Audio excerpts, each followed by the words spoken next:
গতকাল রোববার থাইল্যান্ড যাওয়ার সময় ঢাকার হজরত শাহজালাল আন্তর্জাতিক বিমানবন্দর থেকে গ্রেপ্তার হয়েছেন চিত্রনায়িকা নুসরাত ফারিয়া। এমন ঘটনায় সামাজিক যোগাযোগ মাধ্যমে নানা ধরনের প্রতিক্রিয়া তৈরি হয়েছে। কোনো শিল্পীকে সরকার কাজে ডাকলে তিনি কি করবেন, এমন প্রশ্ন তুলেছেন অভিনেতা ও পরিচালক শরাফ আহমেদ জীবন। তিনি লিখেছেন, নুসরাত ফারিয়া একজন শিল্পী। সে মুজিব সিনেমায় অভিনয় করেছে, আরও অনেক শিল্পী অভিনয় করেছে। অনেক শিল্পী অডিশন দিয়েছে, বাদও পড়েছে। অনেকে নানাভাবে সংশ্লিষ্ট ছিল। তাহলে তাদের সবাইকে গ্রেপ্তার করা হবে? আমি ভাবছি আমার কথা। নুসরাত ফারিয়ার জায়গায় আমিও থাকতে পারতাম।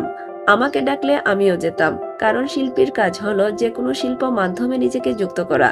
তিনি এটাও লিখেছেন, এমন অনেক শিল্পী আছে যারা অনেকেই গ্রেপ্তার হয়েছে। আমার ধারণা সাধারণ মানুষ এতে খুশি হয়েছে, কারণ এরা আসলে প্রকৃত শিল্পী ছিল না।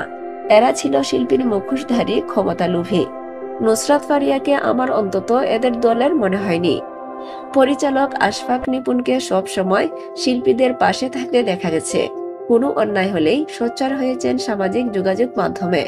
এবারও সেভাবেই তিনি ফারিয়ার হয়ে লিখেছেন। এভাবেই দিনে দিনে প্রকৃত খুনি ও অপরাধীদের বিরুদ্ধে মামলা দুর্বল করতে অন্যদের সফট টার্গেট করা হয়ে আসছিল এবং করা হচ্ছে। এটাকে আর যাই হোক সংস্কার বলে না সরকার। হত্যার চেষ্টার যে মামলা করা হলো এবং যে হত্যার সময় তিনি দেশেই ছিলেন না, সেই অভিনেতা নুসরাত ফারিয়াকে গ্রেপ্তার এবং কারাগারে প্রেরণ দুর্ভাগ্যজনকভাবে সেই ইঙ্গিতই দেয়। আমরা জুলাই গণহত্যার সুষ্ঠু বিচার চেয়েছিলাম, কোনো রকম প্রহসন চাই নাই, এখনো চাই না। চিহ্নিত অপরাধীদের পালিয়ে যাওয়া বা পালাতে দেওয়া এবং ঢালাও গায়েবী মামলাবাজির নাটক বন্ধ করেন।